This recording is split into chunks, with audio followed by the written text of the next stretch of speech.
Common smut of corn, a video by Maria Elisa Pulcinelli. This specimen was found in Grand Bend, Ontario in the month of August, but it can be found in cornfields throughout the world. Common smut of corn is caused by the pathogen Ustilago matus, a type of basidiomycete fungus. It has only two hosts, corn, Zea maize, and teosinte, Zea mexicana, a wild species of corn. The signs and symptoms of common smut are the formation of large, grayish-white galls that can range in size from 1 cm up to 30 cm. While they are the most common on the ears, as seen here, they can form on any part of the plant, such as the leaves, stalks, or even the roots. Common smut can occur at any time during the growing season, but prefer warm temperatures and high humidity. Where they appear on the plant will depend on the developmental stage of the host at the time of infection. These galls contain masses of dark teleospores. As the galls grow and ages, fungal strands develop into spores, creating dark streaks within the galls. The galls eventually dry and burst, releasing the spores. The teleospores are melanized and have thick cell walls, which allow them to survive harsh environments.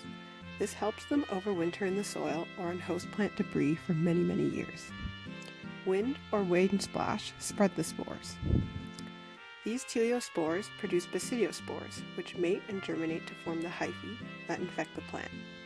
These hyphae infect parts of the plant that are young and still growing. They can also often enter wounds from insect or mechanical damage or other types of injury, but they do not kill the plant. In the photo here, individual kernels have been infected and replaced with galls. The mycelium within the gall form teleospores that eventually burst out to overwinter again. Most seed corn are hybrids that have resistance to common smut. Some sweet corn has less resistance and may need to use other management strategies. Because this disease can enter through wounds and other injury, it is important to reduce any damage to the host plants. This can mean reducing mechanical damage, herbicide injury, controlling insect populations that could cause feeding damage, or other forms of protection. This disease also does well in high nitrogen soils, so ensuring that the fertility program used is balanced is also an effective management strategy.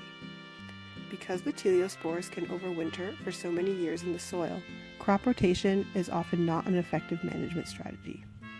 Sometimes management of common smut is not even necessary, and infection is actually welcomed.